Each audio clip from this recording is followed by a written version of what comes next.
ముందుగా మన గురువర్యులైనటువంటి బ్రహ్మర్షి పత్రిజీ గారికి ఆత్మ ప్రణామములు తెలియజేసుకుంటున్నాను.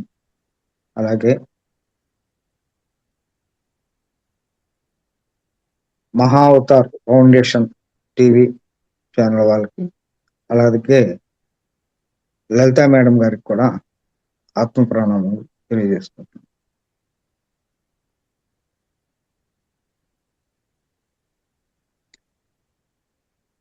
భూమి నుంచి దివికి దిగొచ్చినటువంటి దివ్యాత్మ స్వరూపులకు అందరికీ కూడా నా యొక్క ఆత్మ ప్రణామములు. ఈరోజు మనం త్రిదోషాల్లో అంటే 3 దోషాలైనటువంటి వాతము, పిత్తము, కఫము, ఈ 3 దోషాలలో మనం గతంలో 2 చెప్పుకున్నాం. వాత దోషాన్ని గురించి, పిత్త దోషాన్ని గురించి, అట్లాగే ఈ రెండింటిని చెప్పుకున్నాం. ఈరోజు మనం కఫతత్వము, కఫదోషము ఇవి అంటే ఏంటి, ఆ కఫదోషము ప్రకోపించినటువంటి వ్యక్తులు ఎలా ఉంటారు, వాటిని సమస్థితికి చేసుకోవాలి అంటే మనం ఏమేమి ఆచరించాలి, ఏమేమి తీసుకోవాలి, ఏమేమి వాళ్ళు తినవచ్చు, తినకూడదు, ఇలాంటివన్నీ కూడా వాళ్ళకి ఎటువంటి జబ్బులు వస్తాయి అనేటటువంటిది కూడా మనం ఈరోజు సవివరంగా తెలుసుకున్నాం.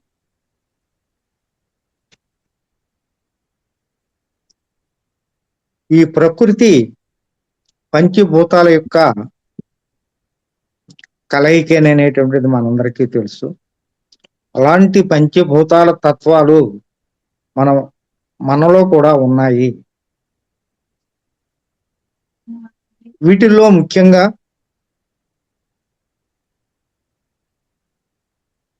పృథ్వీ, జలము ఈ 2 యొక్క కలయికే కఫదోషము అని మనం చెప్పుకోవచ్చు.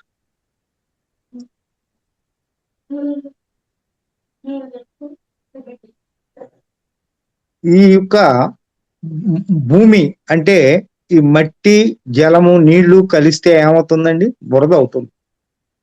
ఈ బురదకి కొన్ని లక్షణాలు ఉన్నాయి. ఏంటంటే ఈ బురద చూస్తుంటే బరువుగా ఉంటుంది, భారంగా ఉంటుంది. 1, 2 గమనము మందమతిగా ఉంటుంది. చూడండి, బురద ఉంటుంది, ఎక్కడన్నా వేస్తాము, అవి ఎలా ఉంటాయి? జారటం అనేటటువంటిది చాలా మెల్లగా జారుద్ది అనమాట. మన వాటర్ పోసినంత స్పీడ్ గా జారదు. అట్లాగే ఇది చల్లగా ఉంటుంది. తర్వాత ఇది జిగురుగా కూడా ఉంటుంది. తర్వాత 5వ తత్వం ఎలా ఉంటుందంటే ఇది అతుక్కునేటటువంటి స్వభావం ఉంటుంది. చూడండి, వెనక ఈ గోడలు ఇవన్నీ కూడా ఈ సున్నము, సిమెంటు రాని టయాల్లో ఈ మట్టితోనే, ఈ మట్టిని నీళ్లతో కలిపి చక్కగా వాళ్ళు ఆ గోడలు ఎలాంటివి నిర్మించుకోవటము, మిద్దులు, భవనాలు ఇలాంటివి కూడా చేసుకుంటూ ఉంటాం. చిన్నతనంలో మనందరికి కూడా తెలుసు. ఈ తత్వాలన్నీ కూడా ఇప్పుడు ఈ బురదక ఏదైతే లక్షణాలు ఉన్నాయో ఇవన్నీ కూడా మనిషిలో కూడా ఈ కఫతత్వం ప్రకోపించినటువంటి వాళ్ళలో ఉంటాయండి. జన్మతః ఈ 3 తత్వాలు అనేటటువంటిది ప్రతి మనిషిలోనూ ఉంటాయి. ప్రత్యేకించి ఒక తత్వం అనేటటువంటిది అధికంగా ఒక్కొక్క వ్యక్తిలో వాళ్ళ యొక్క శరీర తత్వాన్ని బట్టి ఎక్కువగా ఉంటూ ఉంటుంది. అందరికీ కూడా పుట్టిన వయసు దగ్గర నుంచి 13 సంవత్సరాల వరకు కూడా ఈ కఫతత్వం అనేటటువంటిది ఇన్ జనరల్ గా ఉంటుంది. 14 సంవత్సరాల నుంచి 60 సంవత్సరాల వరకు పిత్త తత్వం ఉంటుంది. 60 సంవత్సరాల నుంచి జీవించి ఉన్నంత కాలం కూడా వాతతత్వం ఉంటుంది అనేటువంటిది మనం గత ఎపిసోడ్ లో మనం చెప్పుకోవడం జరిగింది. ఇప్పుడు వీళ్ళు చూడంగానే ఈ వ్యక్తి కఫము ప్రకోపించినటువంటి కఫతత్వము కలిగినటువంటి వ్యక్తి అని మనం ఒక వ్యక్తిని చూడంగానే మనం ఎలా గమనిస్తాము అనేటటువంటిది మనం ఆలోచిస్తే, ఇలాంటి కఫతత్వం కలిగినటువంటి వ్యక్తి చాలా స్ట్రక్చర్ చాలా చక్కగా ఎత్తుగా ఉంటారు. ఎత్తుకు తగినటువంటి పర్సనాలిటీ ఉంటుంది. ముఖ్యంగా ఈ ఛాతీ వెడల్పుగా ఉంటూ ఉంటుంది. తర్వాత వీళ్ళు బరువుగా కూడా ఉంటుంటారు. చూడంగానే వీళ్ళు ఈ స్ట్రక్చరు మనకి కఫ ప్రవృత్తి కలిగినటువంటి వాళ్ళు అనేది కూడా మనం గమనించవచ్చు. అట్లాగే వీళ్ళ కళ్ళను కూడా మనం చూస్తే కళ్ళు చాలా పెద్దవిగా ఉంటాయి, సాఫ్ట్ గా ఉంటాయి. అదే పిత్తం వాళ్ళ కళ్ళు రౌద్రంగా కొంచెం ఎరడాలుగా వేడి చేస్తే కనుక కళ్ళు ఎర్రబడితే చూడండి, ఆ విధంగా ఉంటూ ఉంటాయి. ఇది ఇద్దరికి డిఫరెన్స్ కనుక మనకి చూడాలి అని అంటే ఆ విధంగా ఉంటుంది. అట్లాగే వీళ్ళ యొక్క వెంట్రుకలు చూస్తే చాలా నల్లగా ఉంటాయి, ఒత్తుగా ఉంటాయి, గుబురుగా చక్కగా పెరుగుతూ ఉంటుంది వెంట్రుకలు. అదే పిత్తం వాడికంటే రాలిపోతూ ఉంటాయి. తర్వాత బట్టతల కూడా వస్తూ ఉంటుంటుంది. ఇలాంటివన్నీ కూడా మనం గతంలో చెప్పుకున్నాం ఇలాంటివి. అట్లాగే వీళ్ళకి నిద్ర అనేటటువంటిది చాలా ఎక్కువ పోతూ ఉంటారండి. చూడండి, చిన్నపిల్లల్లో చూస్తే 13 సంవత్సరాల వరకు అందరికీ కూడా ఆ యొక్క ప్రభావం ఉంటుంది అని చెప్పుకోవటం జరిగింది. ఈ చిన్నపిల్లలు ఎక్కువగా నిద్రపోతూ ఉంటారు. వాళ్ళ పోనివ్వాలి అలా నిద్ర అనేటటువంటిది. అది వాళ్ళకి సరిపోయినటువంటి నిద్ర కనుక పోకపోతే వాళ్ళకి చిరాకు, విసుగు, కోపము ఇవన్నీ వస్తూ ఉంటాయి. అందుకనంటే 13 సంవత్సరాల లోపుటువంటి వాళ్ళకి మనం ఈ చదువుల నిమిత్తంతో నిద్ర లే అని 5ంటికే లేవటం ఇది చాలా పొరపాటైనటువంటి చర్యగా మనం చెప్పుకోవచ్చు. వాళ్ళకి తగినంత నిద్ర పోనిస్తే వాళ్ళ యొక్క మనసు చాలా షార్ప్గా ఉంటుంది, చక్కగా చదువుతారు, చదువు అబ్బుతుంది, తల్లిదండ్రుల మాట వింటారు. ఇప్పుడు కొంతమంది చూడండి, పేరెంట్స్ మా అబ్బాయి చిన్నపిల్లాడు మా మాట వినరు అంటారు. వినరు అంటే కారణం ఏంటి? అతను కఫ ప్రవర్తిలో ఉండగా అతనికి చాలినటువంటి సఫిషియంట్ నిద్ర అనేటటువంటిది లేదు ఇక్కడ. అందువలన ఆ విధంగా ప్రవర్తిస్తూ ఉంటుంటారు. అలాగే ఈ కఫ ప్రవృత్తి గనక వాళ్ళకి ఒక్కో తరం చాలా కోపం వస్తూ ఉంటుందండి. ఇప్పుడు పాశ్చాత్య దేశాల్లో చూడండి, ఇప్పుడు సపోజ్ అమెరికా ఇలాంటి వాటిల్లో 10th క్లాస్ చదివేటటువంటి కుర్రవాడు కూడా జేబులో గన్ పెట్టుకుని వస్తూ ఉంటుంటాడు. అతనికి గనక కోపం వస్తే ఆ టీచర్ని కూడా మనం పేపర్లో వార్తల్లో చూస్తూ ఉంటుంటాం. టక్ అని అతనితో పాటు ఇంకా 4 పిల్లలను కూడా ఈ కాల్ చేయటం అనేది విశిక్షణారహితమైనటువంటి మనసు పనిచేయదు వాళ్ళకి. ఇదేనేటువంటి ఈ కఫవృత్తి వాళ్ళు ఆ విధంగా ఉంటుంటారు. వీళ్ళు గనక టాయిలెట్కి వెళ్ళారు అనుకోండి, ఓన్లీ అసలు 1 సెకండ్, ఒక నిమిషంలోనే, సెకండ్ కాకపోయినా కనీసం 1 నిమిషంలో వాళ్ళు వెంటనే పని ముగిచ్చేసుకుని బయటకు వచ్చేసేస్తారు. అందుకని కొత్త ప్లేసులకు గనక వీళ్ళు వెళ్తే ముందుగానే వాళ్ళు చూసుకుంటారు, వాటర్ ఎక్కడ ఉండవు, బకెట్ ఎక్కడ ఉంది, ఇలాంటివన్నీ కూడా చూసుకుని పొద్దున్నే, ఎందుకంటే ఒక తడవ టైం కూడా ఉండదు అనమాట వీళ్ళకి. అంత స్పీడ్గా వీళ్ళు మల విసర్జనకి వెళ్తారు, వెంటనే అవుతారు. అదే వాతం వాడు అనుకోండి, గంటలు బాత్రూంలోనే ఉంటుంటాడు, పెంచేవాడికి బయటికి రాడు. ఈ విధంగా మనం కంపారిజన్ గనక చేసుకోవడానికి ఇలాంటివన్నీ కూడా మనకి చాలా ఉపయోగపడుతూ ఉంటాయి. అట్లాగే ఈ కఫ ప్రవృత్తి కలిగినటువంటి ప్రకోపించినటువంటి వాళ్ళు కానివ్వండి, వీళ్ళకి అడిగినటువంటి ప్రశ్నలకి వెంటనే సమాధానం చెప్పరండి. వీళ్ళు చెప్పరు, ఆలోచన చేసుకుని అప్పుడు సమాధానం ఇస్తూ ఉంటుంటారు. తర్వాత కొత్త వాళ్ళతో త్వరగా కలవలేరు. వాళ్ళు పలకరిస్తే గాని వీళ్ళు పలకరు. తర్వాత కొంచెం 1-2 సార్లు పరిచయం ఏర్పడిన తర్వాత అప్పుడు బాగా మాట్లాడుతుంటారు. మిగతా వారికన్నా కూడా చక్కగా అతుక్కుపోతూ ఉంటారు. ఇందాక గనక మట్టికి గనక అతుక్కునే గుణం ఎలా అయితే ఉంటుందో వీళ్ళు కూడా ఆ విధంగా అతుక్కుపోతారు అనేటటువంటిది మనం ఇక్కడ చెప్పవచ్చు అన్నమాట. అట్లాగే చాలా ప్రేమతత్వం అని కూడా వీళ్ళు ఉంటారండి. అంటే సఫిషియంట్ నిద్ర గనక పోతే వాళ్ళు చక్కగా ప్రేమగా వాళ్ళు మాట్లాడుతుంటారు, అర్థం చేసుకుంటారు, అంతా ఉంటుంది. అదే గనక సఫిషియంట్ నిద్ర గనక లేకపోతే అది కోపము, చిరాకు, విసుగు ఇలాంటివి ప్రదర్శిస్తూ ఉంటారు అనేటటువంటిది మనం చెప్పుకోవచ్చు. వీళ్ళకి జనరల్ గా చూసుకుంటే ఈ తత్వం గలవారి వాళ్ళకి త్వరగా కోపం రాదండి అసలు. ఏదన్నా కూడా నవ్వుతూ తీసుకుంటుంటారు. ఏముందిలే నువ్వు కాబట్టి ఇంక మమ్మల్ని ఎవరంటారు, మీరు అనాలి మేము పడాలి అని నవ్వుతూ తీసుకుంటూ ఉంటారు. కానీ ఒకవేళ అరుదుగా గనక కోపం గనక ఎప్పుడన్నా వస్తే దాన్ని ఆజన్మాంతము వాడు జీవించున్నంత కాలం కూడా గుర్తుపెట్టుకుంటాడు. పోనీలే అనేటువంటి క్షమించేటటువంటి తత్వం అప్పుడు ఉండదు ఇక వాడికి. ఆ విధంగా ఈ కోపంలో ఆ విధంగా వీళ్ళు ప్రవర్తిస్తూ ఉంటుంటారు. తర్వాత జ్ఞాపక శక్తి విషయంలో గనక వస్తే జ్ఞాపక శక్తి చాలా బ్రహ్మాండంగా ఉంటదండి వీళ్ళకి. పెద్దవాళ్ళు అయినప్పటికీ కూడా చిన్నప్పుడు ఎప్పుడు ఏం జరిగినాయి అన్నీ కూడా చక్కగా వాళ్ళ యొక్క పేర్లేంటి, ఇప్పుడు చూడండి కొంత ఒక వయసు రాగానే మనిషి గుర్తుంటాడు, పేర్లు మర్చిపోతూ ఉంటాం. ఎంతో మళ్ళీ దాన్ని మనం మెమరీ చేసుకోగా ఎప్పుడుకో గుర్తొస్తూ ఉంటుంది. కానీ వీళ్ళకి అలాగా వీళ్ళకి చక్కగా జ్ఞాపక శక్తి విషయంలో మాత్రం చక్కగా గుర్తుండిపోతుంటాయి వీళ్ళందరికీ. అట్లాగే వీళ్ళు ఏ విషయాలైనా అంత తొందరగా అసలు మర్చిపోలేరండి. అన్ని గుర్తుపెట్టుకుంటారు. సపోజ్ చిన్నప్పుడు ఎవరినన్నా ప్రేమించారనుకోండి, ఆ ప్రేమ తత్వం అది ఆజన్మాంతం కూడా ఆ యొక్క ఇది గుర్తుపెట్టుకుంటారు. ఇది మర్చిపోలేరనమాట. అది ఎప్పుడు గుర్తుకి వస్తూ ఉంటాయి. ఈ తత్వము కలిగినటువంటి వాళ్ళు త్వరగా ఏ యొక్క విషయాలకైనా సరే డిప్రెషన్ లోకి వెళ్ళేటువంటి ఆస్కారం.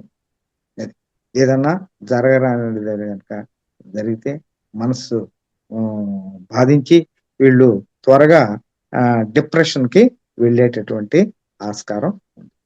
వీళ్ళు పని విషయానికి వస్తే రొటీన్ వర్క్ కి ఇష్టపడతారండి ఎక్కువగా. అంటే కొత్త పనులు చేయడానికి వీళ్ళకి ఇష్టం ఉండదు. అందుకనే అసలు పనులు మొదలు పెట్టడమే ఇష్టం ఉండదు వీళ్ళకి. అసలు చాలా బద్ధకొస్తులు. బద్ధకస్తులుగా వలన రేపు చేద్దాంలే మరీ ప్రాణం మూమెంట్కి వచ్చినప్పుడు అప్పుడు స్టార్ట్ చేస్తారనమాట వీళ్ళు. అయితే రొటీన్ వర్క్స్ కి బాగా ఇష్టపడుతూ ఉంటుంటారు. మార్పును వీళ్ళు కోరుకోరు. కొత్త ఉద్యోగం చేసేవాడు ఇంకా కొత్త ఉద్యోగాలకి వెళ్దామని కానీ లేదా డిపార్ట్మెంట్ మారాలన్నా కానీ వీళ్ళకి చాలా బోరు. అసలు అట్లాంటి ప్రయత్నమే చేయదు. ఉన్న దాంట్లోనే ఎదుగుదల అనేటటువంటిది చూసుకుంటూ ఉంటుంటారు. అదే గనక వాతం వాళ్ళైతే ఈ 5-6 నెలల తర్వాత ఇంకోటి మారుస్తూ కొత్తదనాన్ని ఎక్కువగా ఇష్టపడుతూ ఉంటుంటారు. అట్లాగే ఇతనికి ఏదన్నా పని గనక అప్పచెప్తే స్టార్ట్ చేసిన తర్వాత మాత్రం వదిలిపెట్టడండి. స్టార్ట్ చేసిన తర్వాత పని ఆశాంతము చక్కగా తీసుకువెళ్తుంటాడు. అంతేకాదు ఇంకా 1-2 పనులు ఉన్నా కూడా అది శాంతం చక్కగా పని అనేటువంటిది పూర్తి చేస్తుంటాడు. వాతతత్వం వాళ్ళు మధ్యలో వదిలేస్తారని చెప్పుకున్నాం మనం. అది పిత్తతత్వం వాళ్ళు కూడా అలాగే తీసుకెళ్తారు ఇదేనేటువంటిది. ఆ విధంగా వీళ్ళు వర్క్ విషయంలో చక్కగా వీళ్ళు పనిచేస్తూ ఉంటుంటారు. శరీరాన్ని పెట్టేటటువంటి గుణం ఉందండి. దాచుకోరు శరీరాన్ని. ఏదైనా సరే శారీరక శ్రమ ఉన్న పని కానివ్వండి, ఏదైనా కనుక వీళ్ళకి అప్పచెబితే వీళ్ళు బ్రహ్మాండంగా వీళ్ళు చేస్తూ ఉంటుంటారు. శరీర శ్రమ అధికంగా ఉన్న పనిని వీళ్ళు అన్ని వేళ చేస్తూ ఉంటుంటారు. బద్ధకం విపరీతమైనటువంటి ప్రతి దాంట్లోనూ బద్ధకంతో పాటు వీళ్ళకి మొండితనం కూడా ఉందండి. మొండితనం అంటే తెలుసు, వాళ్ళు చెప్పింది కరెక్ట్ అనేటటువంటి భావంతో వీళ్ళు ఉంటుంటారు అనమాట. మనం ఎవరు చెప్పినా కూడా వాళ్ళు ఎందుకురా ఎంతకాలం దీంట్లో చేస్తావు, ఎదుగుబడి లేకుండా ఇంకో జాబ్ ప్రయత్నం చేసుకోమంటే లేదు నాకు ఇదే బాగుంది, నేను దీంట్లోనే రాణిస్తాను, అన్నీ మంచియే అని వీళ్ళ తత్వంతో వీళ్ళు ఈ మొండితనము ఇలాంటి అనేటువంటిది చెప్తూ ఉంటుంటారు. సహజంగా ఈ కఫం అనేటటువంటిది ఈ హృదయ భాగం నుంచి మస్తిష్కం తల వరకు కూడా ఉంటుంది. ఇది దీంట్లో ఉండేటటువంటి రుగ్మతలు ఎక్కువగా వస్తూ ఉంటుంటాయి. జలుబు ముక్కు సంబంధించినటువంటి రొంప అంటాము, జలుబు అంటుంటాము. అట్లాగే కాఫ్, తర్వాత ఆస్మా, తర్వాత బ్రాంకైటిస్, తర్వాత సైనస్, ఇవన్నీ కూడా అట్లాగే తల పట్టేయటం, తలనాడు, డిప్రెషన్, ఇలాంటివి అన్నీ కూడా ఈ యొక్క వీడి దగ్గరికి వస్తూ ఉంటుంటాయి. వీళ్ళకి రోజులో గనక చూసుకుంటే జనరల్ గా ఈ కఫ ప్రకోపం అనేటువంటిది ఉదయం పూట ఎక్కువగా ఉంటుంటుంది. అట్లాగే రాత్రి స్టార్ట్ అయ్యేటటువంటి టైంలో కూడా ఎక్కువగా ఉంటుంటుంది. రాత్రి స్టార్ట్ అయ్యే ప్రథమ భాగంలో ఈ యొక్క కఫం ఉంటుంది. తర్వాత భాగంలో పిత్తం ఉంటుంది. తెల్లవారుగట్ట వాతం ఉంటుంది. అదే విధంగా చెప్పుకోవచ్చు అన్నమాట. అట్లాగే ఉదయము లెగవంగానే ఈ కఫ ప్రవృత్తి ఉంటూ ఉంటుంది. తర్వాత పిత్తం ఉంటుంది. తర్వాత వాతం ఉంటుంది. ఈ విధంగా మనం ఈ రోజులో కూడా మనం చెప్పుకోవడం అనేటటువంటిది మనకి జరుగుతూ ఉంటుంది అన్నమాట. అట్లాగే ఈ కఫ స్థానాలు ఇందాక చెప్పుకున్న వాటిల్లోనే ఈ కళ్ళు వస్తాయి, ఈ ముక్కులు వస్తాయి, ఈ చెవులు వస్తాయి, ఇవన్నీ నోరు కూడా వస్తూ ఉంటుంది. ఇవన్నీ కూడా అట్లాగే ఊపిరితిత్తులు వస్తూ ఉంటుంటాయి. ఇవన్నీ కూడా ఈ కఫ స్థానాలు అనేటటువంటి మనం చెప్పుకుంటాం. వీళ్ళకి తైలమర్దన చాలా అద్భుతంగా పనిచేస్తూ ఉంటుంది. తైలంతో, ఆయిల్తో మసాజ్ చేయటం అనేటటువంటిది చాలా చక్కగా ఉంటుంది. చిన్నపిల్లలందరికీ కూడా ఈ తైలంతో మర్దన చేసి కానీ మసాజ్ చేసి తర్వాత స్నానం చేయించాలి చిన్నపిల్లలకి. అందుకే చూడండి, సున్నిపిండి, పెసరపిండి, తర్వాత శనగపిండి, ఇలాంటివి ఈ కఫ నాసిక ఇలాంటివి వాడుతూ ఉంటారు. సోప్స్ వాడకుండా ఉండటం అనేటటువంటిదే కరెక్ట్. ఎందుకంటే దాంట్లో కాస్టిక్ సోడా అనేటువంటిది కలుపుతూ ఉంటుంటారు. ఈ కాస్టిక్ సోడా అనేటటువంటిది ఈ చర్మము మీద మనం ఎప్పుడైతే రుద్దుతుంటామో ఈ కఫము అనేటటువంటిది ప్రకోపించేటువంటి ఆస్కారం ఉంటుంది. కాబట్టి మనము సోప్స్ అనేటటువంటిది అవాయిడ్ చేసి, పెద్దవాళ్ళైనా సరేనండి, ఈ కఫ తత్వం కనుక ప్రకోపించింది అని అనేటువంటిది కనుక మనకు తెలిస్తే మనం సబ్బుల్ని అవాయిడ్ చేసేసి చక్కగా పెసరపిండో, శనగపిండో, లేకపోతే సున్నిపిండి చక్కగా దాంట్లో చాలా ఔషధాలు వేస్తూ ఉంటారు. వట్టివేళ్ళు, మంజిష్ట, కస్తూరి పసుపు, ఇలాంటివన్నీ కూడా దాంట్లో కలిపి చక్కగా మరబట్టిస్తూ ఉంటుంటారు, లేదా విసురుతూ ఉంటుంటారు. ఇలాంటివి వాడుకుంటే ఈ ఇది తగ్గుతూ ఉంటుంది. ఈ తైలమర్దన అనేటువంటిది ఎక్కువగా ఈ తలకి చేయాలండి. పిల్లలకైతే తలకి, తర్వాత ఈ ఛాతికి, ఈ యొక్క పై భాగాలు ఎక్కువ చేయాలి. మిగతాయి కూడా చేస్తూ ఉంటారు. కానీ వీటికి అట్లాగే చెవులకి కూడా చక్కగా చేస్తూ ఉండాలి. చేస్తే తర్వాత ఈ చెవుల్లో కూడా వారానికి ఒకసారి 1-2 చుక్కలు ఆ తైలం అనేటువంటిది నువ్వుల నూనె, ఆముదము, కొబ్బరి నూనె ఇలాంటివి వేసుకోవాలి. వేసుకుంటే ఈ యొక్క కఫతత్వం అనేటటువంటిది ప్రకోపించినప్పటికీ కూడా, కాస్త ఉన్నప్పటికీ కూడా వాటికి సంబంధించినటువంటి రుగ్మతలు రాకుండా ఉంటాయి అన్నమాట. అట్లాగే వీటిల్లో ఈ కఫతత్వాన్ని నిర్మూలించేటటువంటి వాటిల్లో నెంబర్ 1 బెల్లం. బెల్లము కఫాన్ని శుభ్రంగా తీసేస్తుందండి. దీంట్లో క్షారగుణం అనేటటువంటిది బాగా ఉంటూ ఉంటుంది. అది ఫాస్ఫరస్ ఉంటూ ఉంటుంటుంది. అంటే ఈ ఫాస్ఫరస్ అని ఎందుకు చెప్తున్నాము అంటే, ఈ కఫతత్వము ప్రకోపించినప్పుడు శరీరంలో మనిషిలో ఫాస్ఫరస్ అనేటువంటిది తగ్గుతుందండి. తగ్గటం వలన దాన్ని పూరించటానికి ఈ బెల్లం అనేటటువంటిది వస్తూ ఉంటుంది. దీన్ని బ్యాలెన్స్ చేయటానికి ఈ బెల్లం అనేటువంటిది చాలా అద్భుతంగా పనిచేస్తూ ఉంటుందన్నమాట. అట్లాగే రెండవది తేనె. మూడోది గోమూత్రం. ఇవి అన్నీ కూడా కఫ నాసికాలుగా మనం చెప్తూ ఉంటాం. అట్లాగే పసుపు, సున్నం, దాల్చిన చెక్క, ఆవు నెయ్యి, ఇవన్నీ కూడా ప్రథమ ర్యాంకులో వస్తూ ఉంటాయి ఈ కఫతత్వం అనేటటువంటిది తగ్గటానికి. సపోజు వీటిల్లో వచ్చేటటువంటిది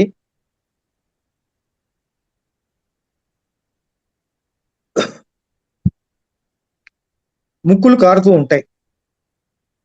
పీనస రోగాలు అంటే ముక్కు కారటం, ముక్కు దిబ్బడ వేయటం, తర్వాత అదే రొంప పట్టేసింది అంటాం చూడండి, ఇవి తుంగవటం, ఇట్లా సైనస్ ఇక్కడ క్యావిటీస్ ఉంటాయి ఒక 6 జతలు, వీటిలో ద్రవం చేరుతూ ఉంటుంది. అవి చేరినప్పుడు ఏంటంటే తలంతా భారంగా ఉంటుంది, తల నాదుగా ఉంటుంది, ఈ శ్వాస సరిగా ఆడదు, వీటి వలన సరిగా నిద్ర కూడా పట్టదన్నమాట. ఇలాంటి ఏ ఇది ఉన్నా సరే మిరియాలను దోరగా వేయించి ఆ పౌడర్ చేయండి. పౌడర్ చేసి వయసును బట్టి 1 గ్రాము నుంచి, పిల్లలైతే 5-6 ఏళ్ళు అయితే 1 గ్రాము, పెద్దవాళ్ళు అయితే 2-2.5 గ్రాములు, అంటే ఒక పావు స్పూన్ కొంచెం పై ఎత్తును కూడా తీసుకోవచ్చు. అది ఒక మిరియాల పొడి. తర్వాత పెరుగులో కలుపుకుని దాంట్లో కొంచెం బెల్లం వేసుకుని 2 పూట్ల కనుక తింటుంటే ఈ సమస్తమైన పీనస రోగాలు, ముక్కు సంబంధించినటువంటి అన్ని కూడా సెటరేట్ అవుతూ ఉంటాయి అన్నమాట. ఇది అట్లాగే ఇవి ఈ కఫతత్వము అనేటటువంటిది జీర్ణాశయము, అన్నవాహికకు సంబంధించినటువంటి కేంద్రం అండి. ఇవి వాటిల్లో వచ్చేటటువంటి ఏయైనా సరే ఇవి తగ్గిస్తూ ఉంటుంది. అట్లాగే చెవులో చాలా మందికి, పిల్లల్లో ఎక్కువగా చెవులో చీము వస్తూ ఉంటుంటుంది. దాంట్లో హాస్పిటల్కి వెళ్తే కర్ణబేరికి రంధ్రం పడింది అని, ఇంకోటి అని చెప్తూ ఉంటుంటారు. కొన్ని వాళ్ళ మందులతో తగ్గుతూ ఉంటాయి. మనకు అక్కర్లేదండి. గోమూత్రం గనక రోజు ఒక 2 డ్రాప్స్ గనక చెవిలో గనక వేస్తూ ఉంటే ఒక 15-20 రోజుల్లో సంపూర్ణంగా ఆ చెవిలో రంధ్రం పడినటువంటిది ఇది తగ్గిపోతుంది. ఆ చీము తగ్గటం అనేటటువంటిది తగ్గిపోతుంది. అట్లాగే కళ్ళకు సంబంధించినటువంటి వ్యాధులు కూడా ఈ గోమూత్రంతో తగ్గిపోతాయండి. కళ్ళు మంటలు, కళ్ళు ఎరిపెక్కటం, కళ్ళు పుసులు కట్టడం, ఇలాంటివి ఏయున్నా సరే గోమూత్రాన్ని చక్కగా కాటన్ బట్ట ముంచి అట్లా 1 డ్రాపు కంట్లో గనక వేస్తూ ఉంటే అవన్నీ కూడా తగ్గిపోతాయి. అంతేకాదు, ఈ గోమూత్రంలో క్యాట్రాక్స్ వచ్చినటువంటి వాళ్ళకి ఒక 6 నెలలు మాత్రం 6 నెలలు రోజు గనక ఈ గోమూత్రాన్ని గనక ఒక్కొక్క డ్రాప్ గనక వేస్తూ ఉంటే క్యాట్రాక్ట్స్ కూడా క్యాట్రాక్ట్స్ అంటే శుక్లాలు కూడా కరిగిపోతుంటాయి. ఎవరైనా పరీక్ష చేసుకోవచ్చు ఇది వాస్తవమా కాదనేటువంటి. అట్లాగే రెటీనాకు సంబంధించినటువంటి వ్యాధులు కూడా తగ్గుతాయండి. రెటీనాకు సంబంధించినటువంటి వ్యాధులు కూడా తగ్గుతూ ఉంటుంటాయి. అట్లాగే ఉబ్బసం, ఆస్మా అంటుంటాం చూడండి, ఇవి తెల్ల జిల్లేడు పూలు మొగ్గలు అంటాం. తెల్ల జిల్లేడు మొగ్గలు బాగా గుర్తుపెట్టుకోండి. ఏ జిల్లేడు పెడితే ఆ జిల్లేడు కాదు. మిగతా జిల్లేడు వైలెట్ కలర్ గా ఉంటుంటాయి, అవి కాదు. తెల్ల జిల్లేడు మొగ్గలు. ఒక మొగ్గకి 5 మిరియాలు వేయాలి. ఇప్పుడు సపోజ్ 10 మొగ్గలు మనం కోసామనుకోండి, 15లు 50 మిరియాలు వేసి మెత్తగా కలవంలో నూరి వాటిని మన బఠానీ గింజంత మాత్రలు కనుక కట్టి చక్కగా నీడకు ఆరబెట్టేసి వాటిని ఒక గాజు సీసాలో భద్రపరుచుకుని ఉదయం ఒక మాత్ర, సాయంత్రం ఒక మాత్ర గోరువెచ్చటి నీళ్ళలో గనక వేస్తూ ఉంటే ఉబ్బసం ఎంతో కాలం నుంచి ఉన్నటువంటిది ఆస్మా అనండి, ఉబ్బసం అనండి, బ్రాంకైటిస్ అనండి, ఇవన్నీ తగ్గుతాయి అన్నమాట. అన్నీ తగ్గుతాయి. దీంతో పాటు అనులోమ విలోమ ప్రాణాయామం కూడా రోజు 15 నిమిషాలు చేయండి. చాలా అద్భుతమైనటువంటి రిజల్ట్స్ వస్తాయి. జీవితంలో మరలా వెనక్కి తిరిగి రావన్నమాట. అలాగే చాలా మంది పిల్లల్లో జలుబు, దగ్గు ఇలాంటివి వస్తూ ఉంటాయి.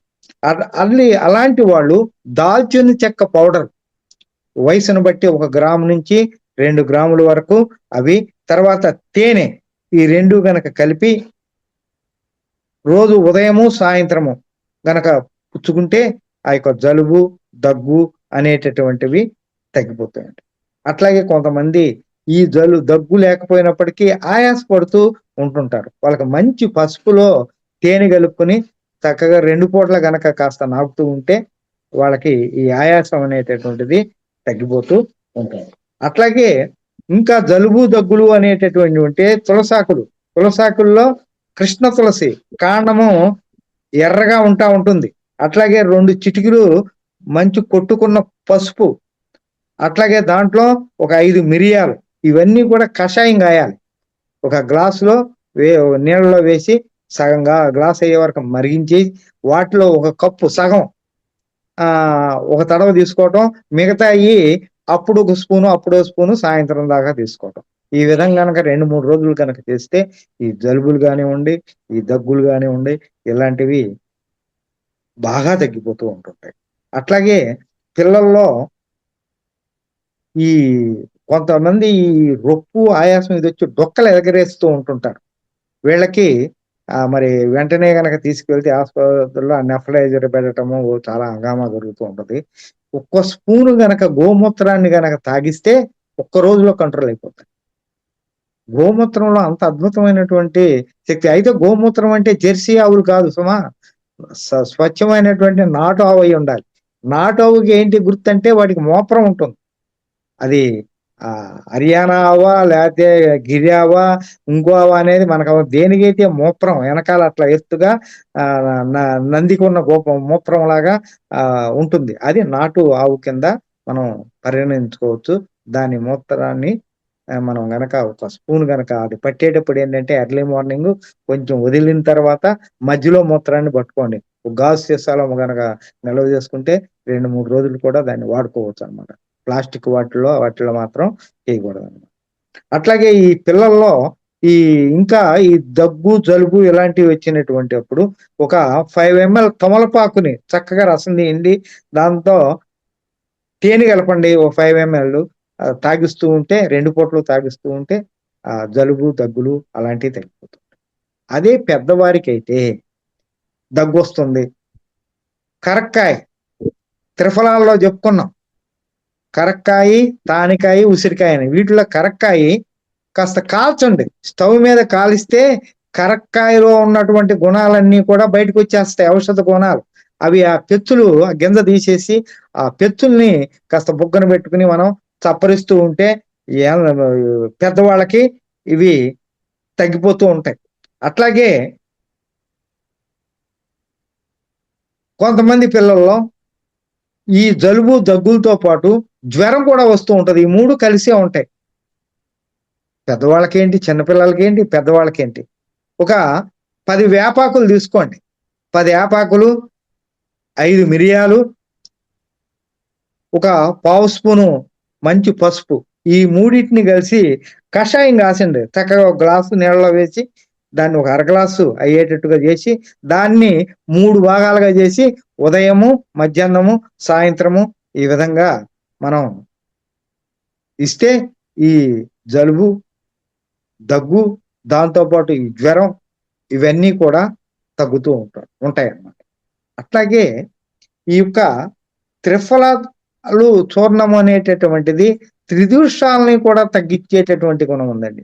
అది వాతం కానివ్వండి, పిత్తం కానివ్వండి, కఫం కానివ్వండి, 3 దోషాలని కూడా సమస్థితిలో తీసుకురా వచ్చేటటువంటిది అద్భుతమైనటువంటి శక్తి త్రిఫలాల్లో ఉంది.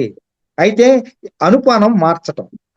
అదే వాతం కలిగినటువంటి వ్యక్తికి అయితే ఈ త్రిఫల చూర్ణం అనేటటువంటిది రాత్రిపూట గోరువెచ్చటి నీరు లేదా కొంచెం వేడి నీళ్ళతో తీసుకుంటే వాళ్ళకి వాత దోషం అనేటువంటిది సమస్థితిలోకి వస్తుంది.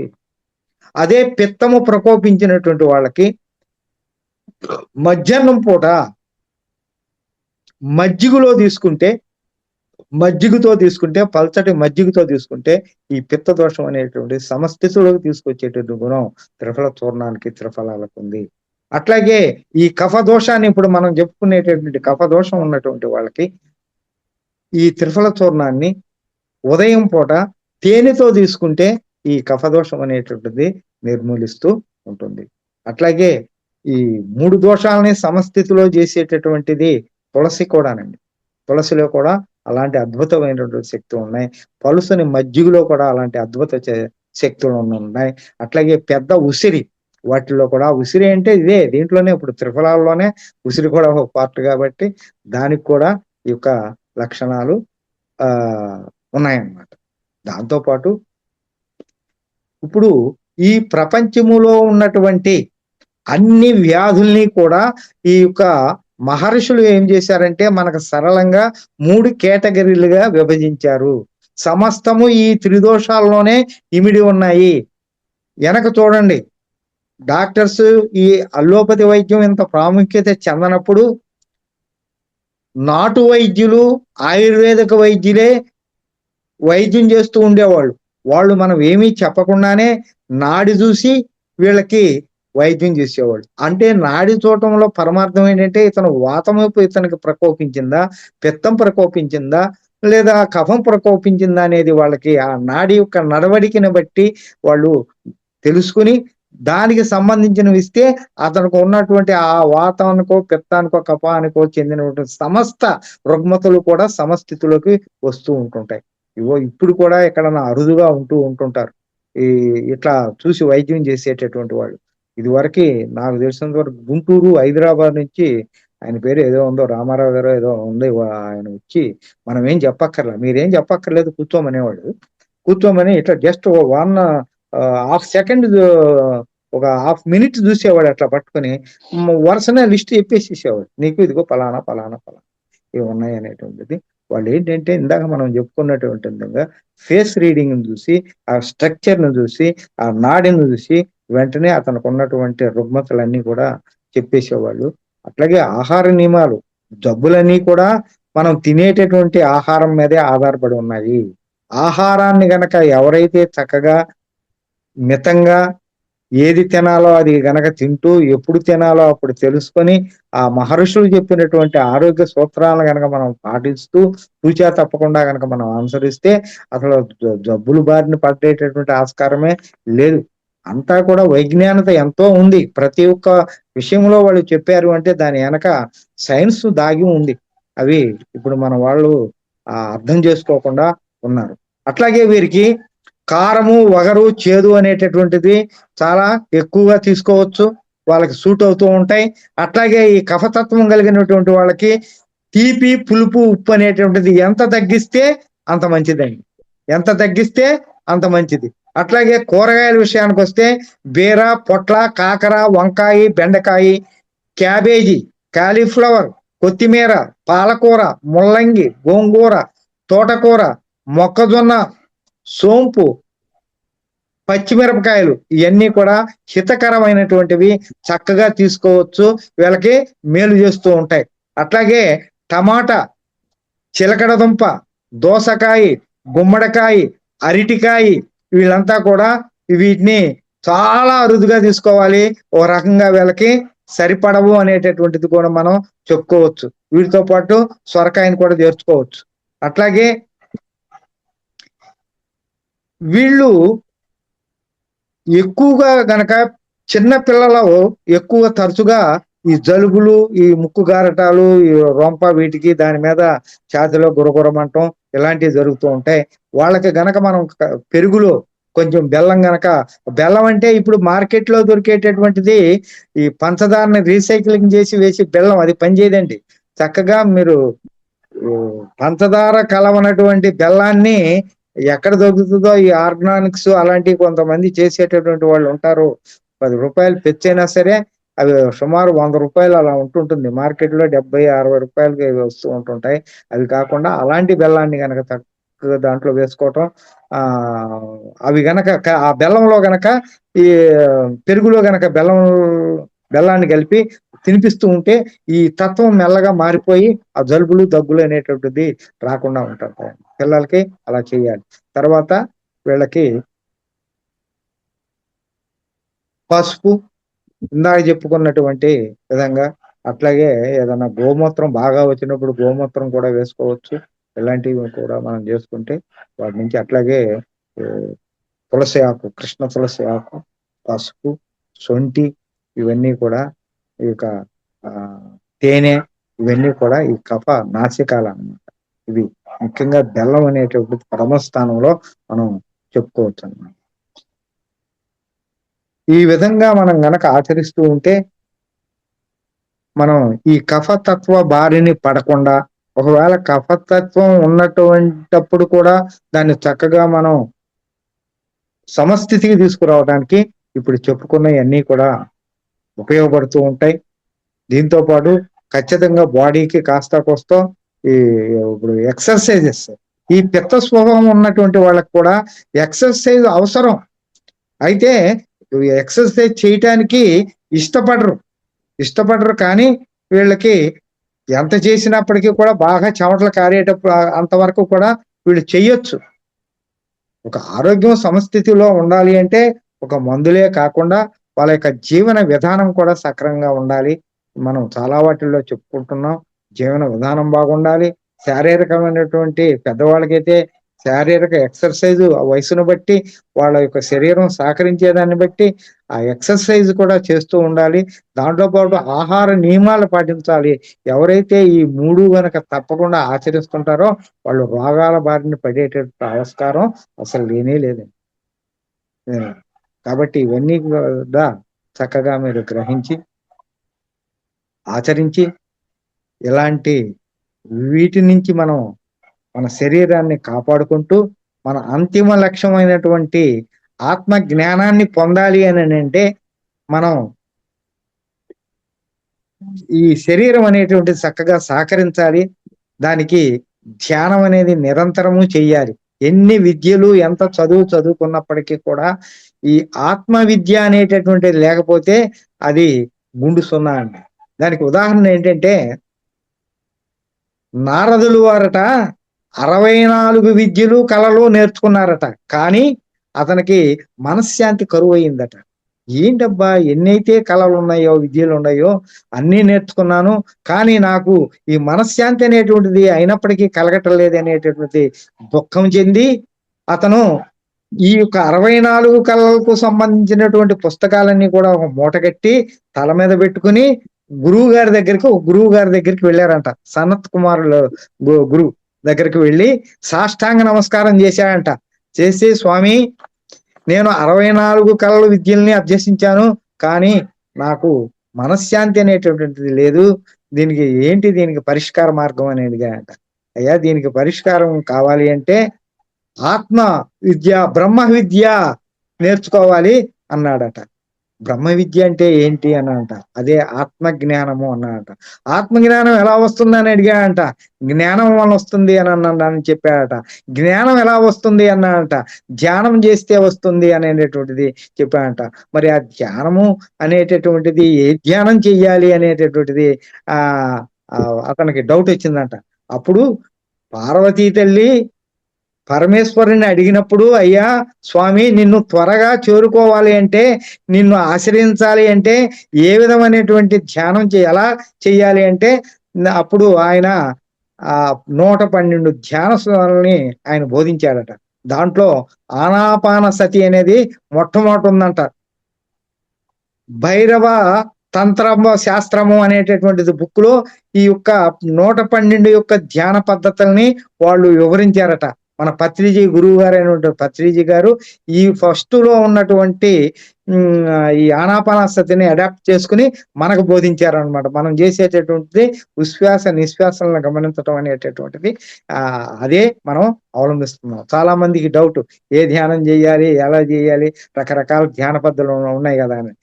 ఎవరైతే మనం పూర్వీకులు మన గౌతమ బుద్ధుడు అట్లాగే మహర్షులు వీళ్ళందరూ కూడా ఇలాంటివి ఆచరించి ఈ ధ్యానాన్ని ఆచరించి త్వరగా వాళ్ళు ఆత్మ జ్ఞానాన్ని పొందారు, బ్రహ్మ విద్య తెలుసుకున్నారు. అట్లాగే మనం కూడా దానికోసం మన లక్ష్యాన్ని మనం ఆత్మ జ్ఞానాన్ని మనం పొందాలి, మన మోక్ష మార్గాన్ని పొందాలి. ఇక మరుజన్మ ఈ బంధాల నుంచి విముక్తి కావాలి. మరుజన్మ అనేది లేకుండా ఈ జన్మలోనే అవన్నీ అనుభవించాలి అనేటటువంటిది. దేనికి మనం గమ్యం పూర్తిగా చేరాలి అంటే శరీరం సహకరించాలి. కాబట్టి మన తత్వాలను అనుసరించి మనం తీసుకునేటటువంటి ఆహార నియమాలు కానివ్వండి, శరీరానికి ఎక్సర్సైజ్ కానివ్వండి, ప్రాణాయామాలు కానివ్వండి, ఆరోగ్య సూత్రాలు కానివ్వండి పాటిస్తే మన లక్ష్యాన్ని మనం ఖచ్చితంగా చేరుకుంటాం అనేటువంటిది మనం చేస్తూ వీటిలో ఏది మంచో అవన్నీ కూడా గ్రహించి మీరు ఆచరిస్తారని తెలియజేస్తూ, ఇంతటి అవకాశం ఇచ్చినటువంటి ఈ యొక్క మహా అవతార్ పిరమిడ్ ఫౌండేషన్ ఛానల్ వారికి ధన్యవాదాలు తెలుపుకుంటూ సెలవు తీసుకుంటున్నాను. Thank you.